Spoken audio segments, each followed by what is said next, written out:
Today, I'm excited to be joined by Dianne Wolters, Vice President of Product Development at Everspring Farms. With a master's degree in food science from the University of Guelph, Dianne brings a deep scientific understanding to the world of food innovation, specifically through her work studying the germination of wheat and its effect on bread quality. At Everspring, Dianne not only leads the quality assurance team, but also collaborates closely with customers on product research and development. As chair of the Ontario Cereal Industry Research Council, Dianne also plays a key role in advancing sustainable, consumer-focused research in grains and seeds. Dianne, welcome. Hi, Darcy. We're excited to have you. We're excited to learn more about you, your history, Everspring Farms, and your business. So very, very excited to have you here. Thank you. Let's talk about your educational background, how you got to where you are today. So tell us a little bit about your academic journey. What led you to pursue that master's in food science? Well, first off, when I graduated high school, I went to university and I didn't do anything related to food science or science really at all. My undergrad is in international development. So my big idea was I just wanted to learn about a wide variety of things, and I wanted to see how I could gain skills to be of service. How could I make the world a better place? Through that course, I realized I needed to learn a lot more hands-on skills in the real world to be able to do those things. And I became super interested in food.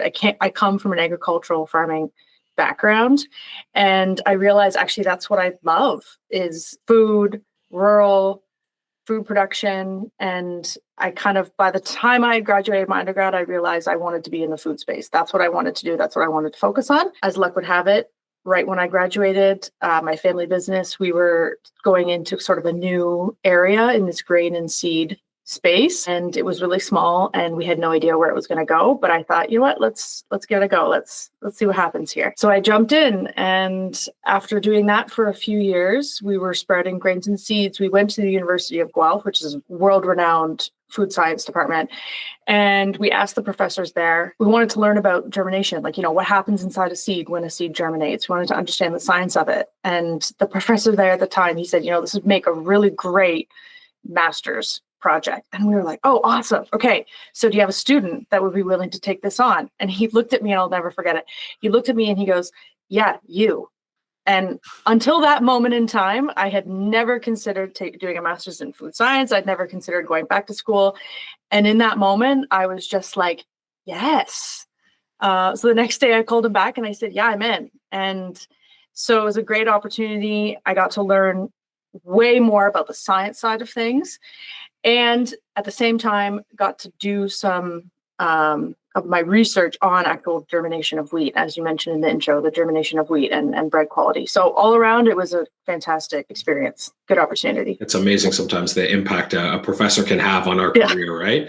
That's really cool. Amazing. So at your time there at the university and working on your master's, what does your training in, what about when it comes to food safety or shelf life testing? How does that influence the way you approach new product development with your customers? The master's I actually got to do was food science, but it actually had a very strong focus on food safety and quality assurance. I was able to literally study how to put together a food safety program while at the same time putting a food safety program in place for our company. So I was doing both in tandem at the same time, which was like the best way to do it, because you're literally taking best practice and right away implementing it. So it really deepened my ability to learn all of these things, not just from a theoretical perspective, but really hands-on. That was super, super helpful. I think very few people have that ability to take what they've learned and take what they've done at school and apply it immediately to a career. So I think that is fantastic. Really cool. For some of the brands or some of the businesses that might be trying to learn a little bit more, get into the sprouted world, why don't you tell us, what exactly are sprouted grains and how do they differ from whole grains or refined flours? Sprouted grains are whole grains. What we do is we take the whole grain or seed, we give it some water, and we give it time. And it just does what a seed naturally does, which is germinate. We then stop the germination process after about 48 hours. So it's a very short amount of time. The seed is really just kickstarted its germination process. But even within hours of having access to the right amount of air and water, the enzymes and all of the components of a seed that are just genetically designed to begin germination will kickstart, and life takes over, essentially, which in itself is just fascinating. Sprouted grain or seed, it still has all of the bran, has all of the germ, has all of those components. But what it also has is that enzymatic activity within the seed that is kickstarted you can think of it like a lock and a key. It starts to unlock nutrients within the grain or seed. And those nutrients are needed by that seed to enable to foster the growth of the plant that it wants to become. When we stop the germination process, all of those nutrients are then more available for our bodies when we consume it. So that's sort of the nutritional background of why germination and sprouting is not a new concept. It's been practiced for thousands of years in cultures all around the world for this very reason.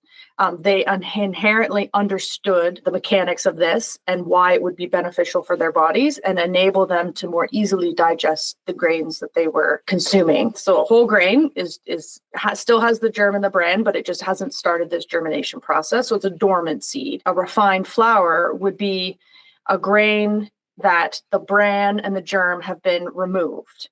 So all you're left with is the endosperm of that grain. So it makes a really nice white flour, which is useful for baking certain things, but it does not contain the nutritional benefit of fibers and other nutrients within the germ and the bran. That enzymatic change that you talk about during germination that sprouted goes through. So help me understand, or help customers understand, how might you account for that in product development? The first thing I'll say when using sprouted grains for a product is it very much depends on the type of product you're making, and it depends on the type of grain and seed we're talking about. Wheat flour, it's a base for a wide variety of baked goods. We have to treat wheat much differently when we're doing the germination process to ensure that we are giving our customers the optimum product for their application. For wheat, we have a very tightly controlled germination process. We germinate it for a certain amount of time, and then we stop it. And we have a bunch of analytical tests that we do to show sort of the extent of germination, things like falling number and RVA. And that ensures that we have a very consistent product for our customers, because someone who's working with a wheat flour needs a very consistent product to put through their baking process, because wheat is such an important part, a key part of that baked good, that if we, for example, spread it for too long, they'll have too dense of a loaf or it will collapse. If we don't spread it for long enough, we can have other problems associated with volume as well. It could be too large a volume, or again, it could be too small. Where we focus a lot of time and effort at Everspring is talking to our prospective customers and trying to understand how they're going to be using the product, what their inclusion rate is going to be, what the product they're making is, what other ingredients maybe are in that product. So we can kind of tailor our production process to best suit their needs. That's great. We're going to talk a lot about how your experience in education and how you can take that information and help your customers with product development when it comes to sprouted grains or some of your other products.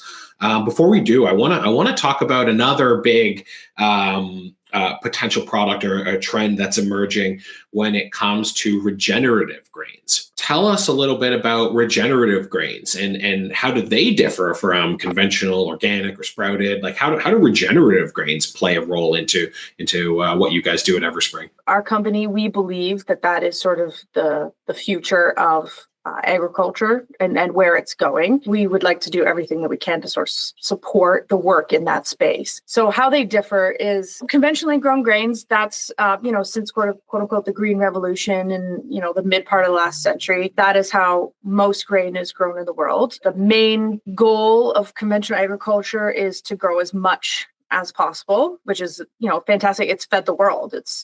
That is fantastic in and of itself. But that is the main goal is yield. In order to do that, it requires a lot of chemical additions. So either pesticide sprays to get rid of insect pests, herbicides, get rid of weeds, seed treatments to help the seeds thrive in the various conditions where they're grown, Organic doesn't use any sort of chemical additives. So no pesticides, no herbicides, no nothing. So all the grain is grown, still large scale agriculture as well, but without any chemicals. So they use other things like tillage and things to get rid of weeds. Regenerative, its main focus is around how can we produce high quality, good yields, but taking sort of the environment into account when we're growing our food. So how can we take the soil into account and make sure that our practices are creating the healthiest soil that we can create? How can we take biodiversity into account, the insects and the birds and animals that are living in our natural ecosystem? How can we take those things into account? Also, we're looking for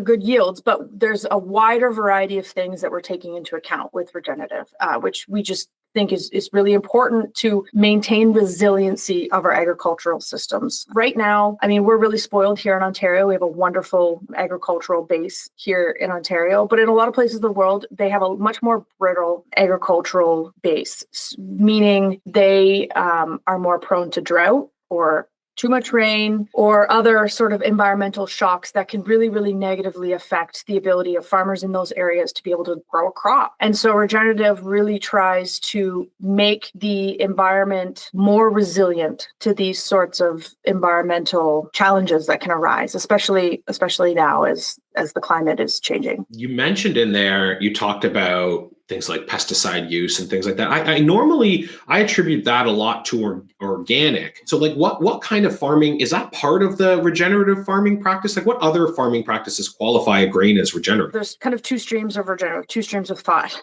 There's regenerative organic, which absolutely does not use any pesticides or anything. So it's an organic certification with sort of this regenerative piece on top around soil health and biodiversity and social equality and things like that. There's another stream of regenerative agriculture that some chemical use is allowed. And the reason for that is that in some agricultural systems, not using any chemicals would force the farmer to do a lot of additional tillage, for example, plowing up the ground and disturbing the soil, which in a regenerative system is not what we want. What we want to do in a regenerative system is we want to leave the soil undisturbed as much as possible and adopt practices like no-till and cover cropping and things like that. So those systems would rather not disturb the soil and spray a little bit of pesticide and herbicide if needed in a much more targeted way than to not do it at all is the idea. So it's very much dependent on your situation, dependent on where you're farming, how you're farming, all those kinds of factors. Those different systems, those different practices,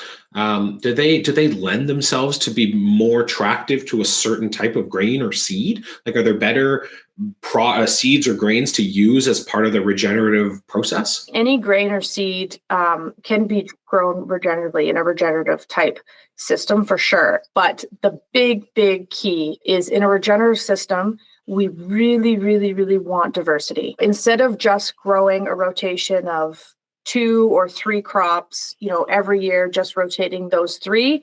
With a regenerative system, what you would really want to do is incorporate more types of grain. Our classic rotation, which is a great rotation and it works fantastic, is a wheat, corn, soy rotation. In a regenerative system, ideally, we'd want to incorporate some extra grains in there. We'd want maybe some other small grains like oats, rye, maybe some buckwheat, which is fantastic for the soil and also good for insects and things like that, pollinators. Trying to incorporate as many different grains that are going to have different impacts on the soil, different impacts on the biodiversity in your local area is the key for regenerative, is diversity. Before, we were talking about how sprouted grains, depending on like the length of time you sprout them, can affect things like density for certain products. Tell us more about that. So like, how do sprouted grains impact things like flavor and texture compared to traditional grains? In general, a sprouted grain, even if you just ate it on its own, you would pick up sweeter, maybe nuttier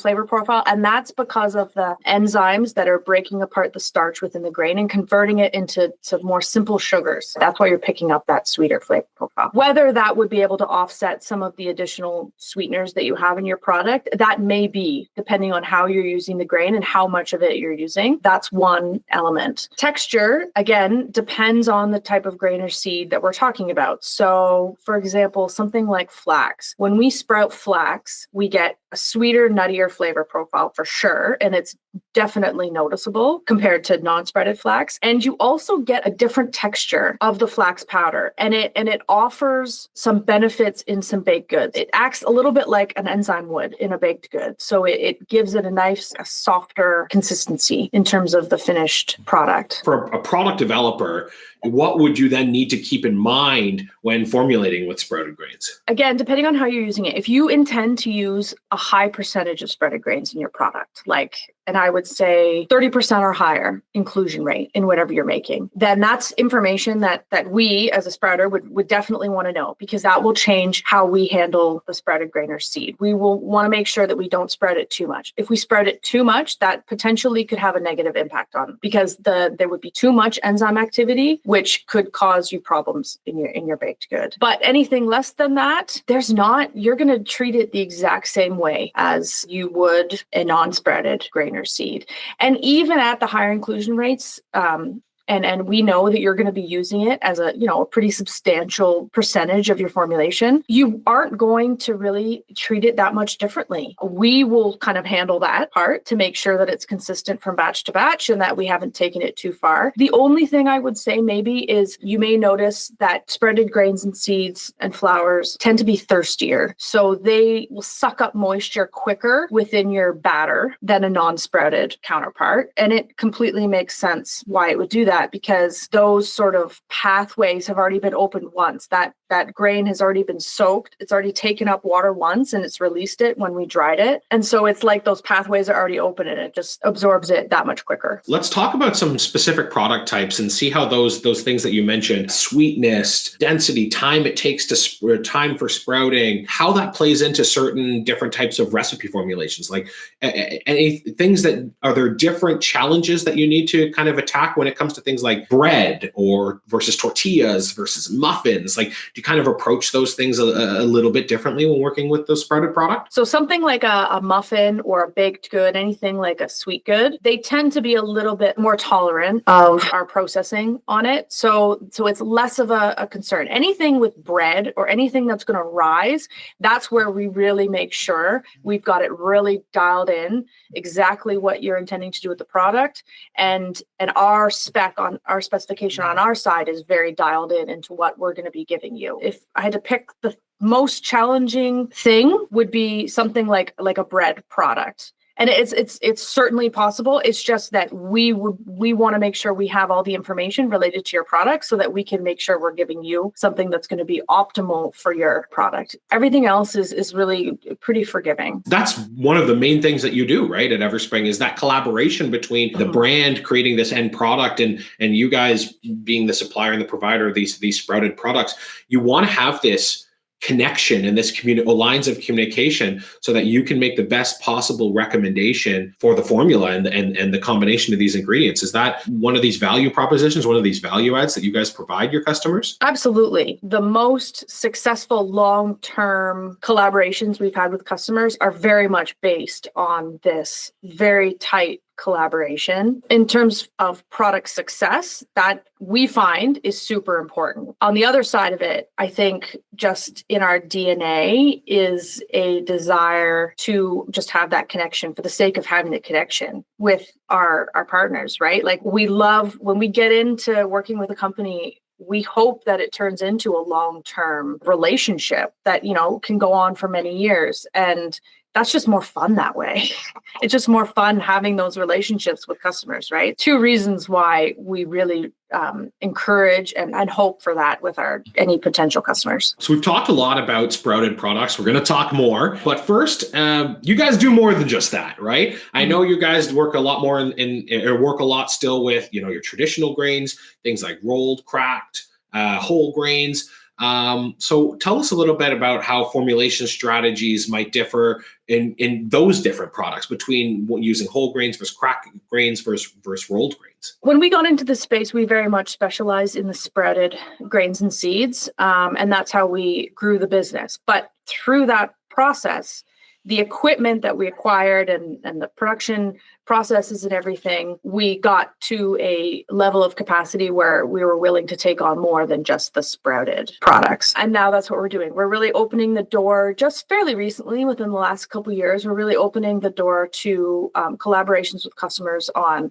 non-sprouted anything. So anything that we do sprouted, we can also offer that product as a non-sprouted version. This is beneficial. I mean, obviously it potentially helps customers because maybe we can offer them a sprouted product for one ingredient or for one product or SKU. We can offer a non-sprouted for another SKU, and it's just more convenient. They can pick both of those ingredients up at one time, save freight and everything. Another big reason is it helps our supply chain, like our supplier partners, our farmer partners. If we can have more end uses for their ingredients, that means that we can bring in more of their ingredients and have a pipeline for especially some of these more unique ingredients that we're really trying to promote. So, we've got the cereal grains, the wheat and everything, which are widely used, but we really want to offer a very diverse range of grains and seeds. So we work with 25 different grains and seeds. It would make our lives probably way easier if we didn't work with so many, but we really think that that is where the value is, offering that wide variety and being able to process them in a wide variety of unique ways. It's cool to be able to offer this product array to your customers and be able to share your expertise, not just in sprouted where this all started,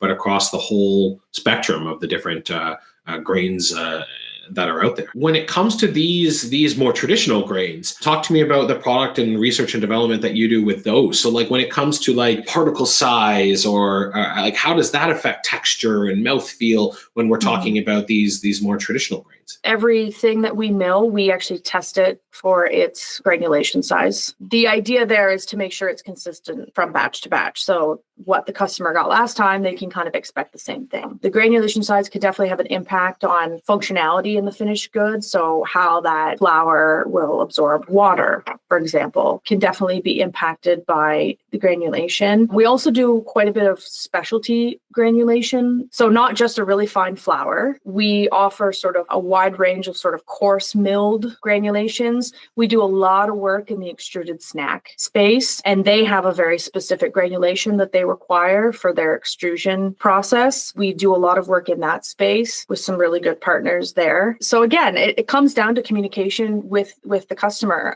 If we one of our first questions is, what are you going to be using it for? If we have an idea, even if the customer doesn't know what they need the granulation to be, we have a starting point because we know, okay, from our experience with these other customers, this is what works for them. Let's start there. You try it and let us know and we can adjust. So there's very often quite a trial and error sort of phase in the product development phase, which is really important. And so we collect a whole bunch of data during that process so that we can look back and kind of figure out, okay, what worked best throughout this whole thing and then move forward with that. Customers are coming to you with these types of questions. Are they usually coming to you and saying, hey, we want to use sprouted, what kind of product should we develop along that would benefit from this? Or is it more like, hey, we want to make a bagel, which grain would be best suited for that? Like, how do they usually come at you with that question? Usually it's they want to make a certain thing, like I want to make a bagel or I want to make a bread and have whole grains and seeds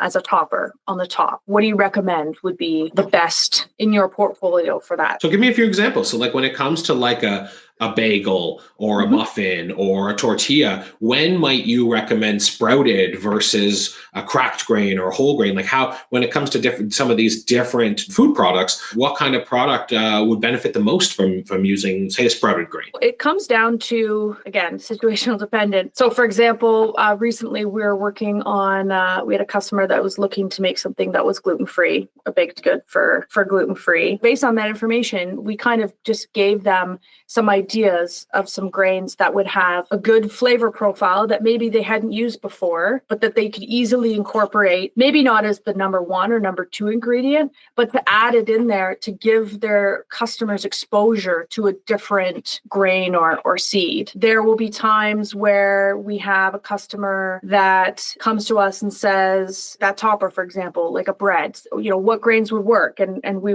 would say something like, okay, well, you want something that's not going to be too hard when the bread is baked. We recommend, buckwheat, millet. Those are going to be light and crunchy. It's not going to hurt people's teeth when they eat it. And it's going to give a fantastic visual for on top of the bread. Sometimes in the spreading process, going back to the texture piece, for certain grains, especially ones we call pseudo cereals, so things like buckwheat and millet, when we sprout them, the texture becomes less dense. So it becomes like light and crunchy. Well, that's a huge advantage for a bunch of different applications that maybe wouldn't have used buckwheat or millet in their non-sprouted versions. It's sort of a wide variety, depends on the situation type setup. And another thing that customers will actually come to us a lot and say, okay, we want to make something that has higher fiber, or we want to make something that has higher protein. What grains do you recommend? So then we will pull together which grains would be suited to help increase the protein or the fiber of the whatever product they're making. When they're coming to you with those types of questions, I want to make a high protein bread product or something with high fiber, and you're recommending something that maybe they haven't used, like you said, maybe their customers haven't been exposed to, or that this brand hasn't used before. How can that manufacturer ensure consistency and quality when working with these, if you're recommending sprouted grains? How can they ensure that consistency and quality if it's maybe their first time using it? When a customer is using maybe a new grain or seed, whether it's sprouted or even not sprouted for the first time, we will definitely go through a trial and error phase. So we'll provide them a series of samples, and they usually end up testing it, at least on a benchtop level, in their product to see sort of at what inclusion rate do they want to use it, when do they incorporate it in their baking process. So they typically take care of that end of it because they know how their production process goes, even, when it gets to the plant floor, to their, bakery floor or whatever it is. We know sort of which grains and seeds tend to have more of an impact on the finished product. Again, it comes down to inclusion rate. If they're only going to be using it at relatively low inclusion levels, they're not going to really run into too many challenges in terms of consistency and things like that on their end.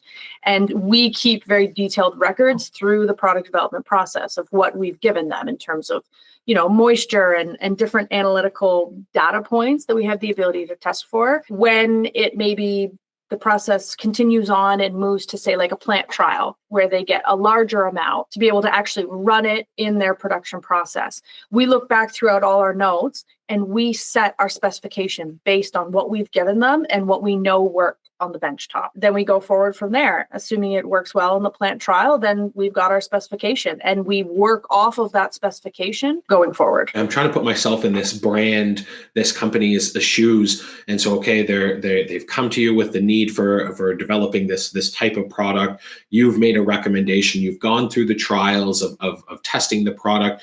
What about when it comes to like the final production? Like, do they, when it comes to like labeling and regulatory considerations, do you guys help with that as well? One of the common questions we get from customers all the time that I could just preemptively say and answer the question is there any label claims we can make when we use spreaded grains on a finished product? The answer is no, in terms of the government regulated label claims, like source of, high protein, blah, blah, blah. There are no claims like that you can make when you're using spreaded grains. You can put, made with spreaded grains. And that's what the vast majority of companies do. Until now, that's kind of been enough. There's been enough knowledge and awareness at the consumer level that understands or has slowly learned about spreaded grains and seeds. And even just saying made with spreaded grains and seeds, it has on some level resonated with consumers because I think they kind of just inherently grasp the idea behind germination, what I explained to you earlier about the bioavailability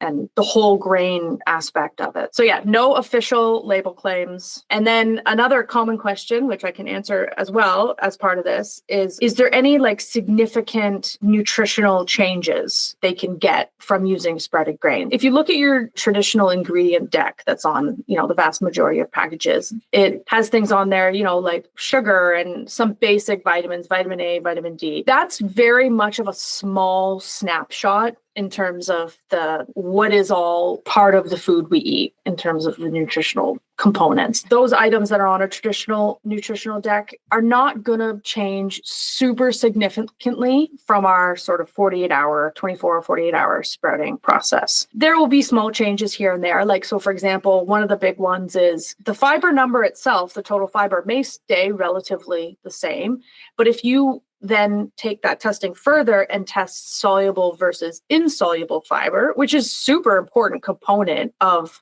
digestion, depending on, what you're looking for. Sprouting can, in general, converts insoluble to soluble fiber. That's not something that's generally, shown on your typical nutritional deck. So that's just an example. There are definitely nutritional changes that happen, but they're not always the ones that are on that panel. So when it comes to regenerative grains, how do you educate customers about the environmental and nutritional benefits of regenerative grains? This is the $1 million question that I think brands, companies, sort of anyone in this space is looking at trying to answer right now. And it's an interesting one because, so I'm going to separate this into two parts. So there's the environmental piece. So I think consumers are slowly sort of starting to learn more about what regenerative means, very slowly. We're still actually in pretty early days, I think, in terms of overall consumer awareness. But again, the idea behind regenerative, basically you're attempting to work sort of more in harmony with the natural world as opposed to against it. I think that resonates deeply with consumers, especially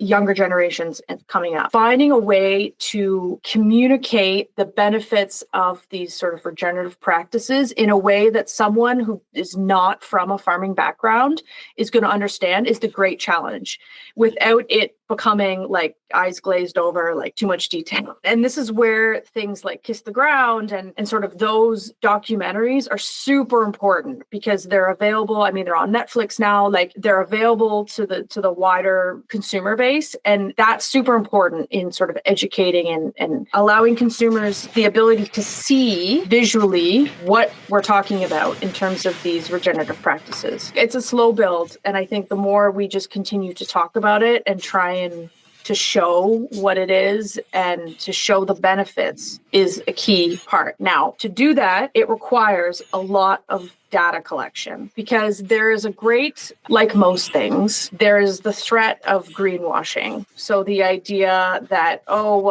companies are just doing maybe like one thing, calling it regenerative, but it's maybe not a whole holistic approach. I would say, in general, farmers are highly, highly motivated to ensure that their land that they're stewarding remains resilient and productive and able to produce a livelihood and food and everything for, their next generation. They will happily, I think, adopt any processes or practices that enable them to do that. But to show them how these practices will benefit them and change the paradigm of, how they've been doing things for the last 30, 40 years requires collecting data. It requires people trying it out, collecting that data before and after over a period of time, and then sharing that information. And that has slowly been happening for the last, maybe decade, but especially in the last 5 years or so. This past year, I've seen more cover cropping in our part of the country than I've ever seen before. And that's because some people tried it and saw some really good benefits from it, told their neighbors, the co-ops have been promoting it, and more people are adopting it. But a farmer or anyone who's in business isn't going to adopt something unless they can understand and see the benefit of adopting it. Educating customers about the nutritional benefits of regenerative grains, I think that one is going to start coming much more into the forefront. And for this very simple reason, healthier soils make healthier grain. It's that simple. And that idea, I think, will resonate with anyone that hears it. it absolutely makes sense on every level. You have a healthier soil, you are going to create a more nutritionally dense grain. So I think we're early days in terms of running sort of those studies to show that, because it takes a while. Working on soil health and stuff is not like, you do a few things one year and you've made a massive improvement the next year. It's a slow build. It's a very organic, slow build over time. So with one of the programs that we're developing, a regenerative system, is we're going to be doing that nutritional testing every year on the grain that's coming off of these regenerative systems, and see over time how it's improved. They've done quite a bit of work on this in regenerative systems in the meat business, so like beef and things like that. And they have shown like really, really good nutritional advantages from beef raised in a regenerative system, which is really interesting and encouraging for the grain side. I hear your passion when you're talking about these products, and that's really cool. Because I know that I have a lot of the same passion and authenticity when I'm talking with my customers.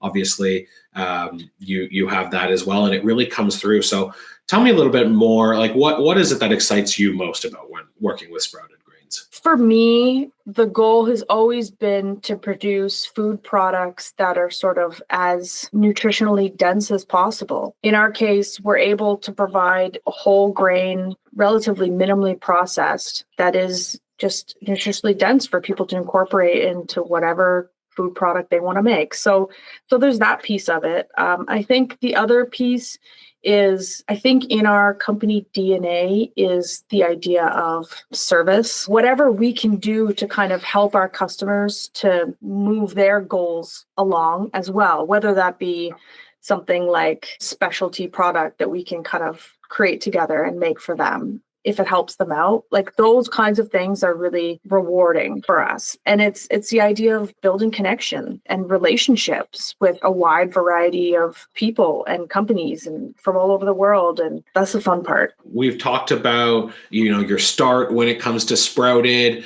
evolving into the, large, wider, 25 different grain types being available, regenerative. So tell me, let's look ahead into the future. So where do you see your company Everspring's products going in the next 5 years? Where do you see yourself leaning into? I think Everspring will really lean into keeping this diverse product offering. We could, if we really wanted to, maybe get very large and things like that, we could scale it to just a few product types and get super efficient at those product types. I think that's not really where we're interested in. I think keeping things diverse is interesting for a few reasons. Number one, there's a certain level of resiliency that's baked into that. Maybe there's a price of one grain or seed, really skyrockets because of failed harvest or whatever else. We have, all these other grains and seeds that we can fall back on. Or you have a major customer that goes a different way or whatever else. You have all these other opportunities you can fall back on. The other piece of that is, because this regenerative space is such an important interest area for us, keeping that diversity also goes hand in hand with that regenerative. So if we can find product pipelines for our farmer partners that really want to grow a more diverse range of crops, and we can help with that, we can help find them customers for maybe some of the grains they've never grown before and they don't know who to sell it to. We can provide that service, and we can maybe connect those two ends of the spectrum, and that is very interesting and exciting. You're a company that's not just you're innovating, right? You're innovating in this space, not just selling the ingredients. So it's extremely valuable. So let's wrap it up here. Why don't you tell me, when you think about the impact this company has on the final products people eat, what makes you proud? I think that we're just providing a high quality, nutritionally dense ingredient that sort of has all of the goodness of that grain or seed, the whole grain portion of it, plus some. That's just nice to know that people are able to incorporate these types of things into a wide variety of goods. Fantastic, Dianne. Thank you so much for your time today. Look forward to the future, and keep your company in innovation and working with your customers. Appreciate your time. Yeah, thanks a lot, Darcy. Thank you.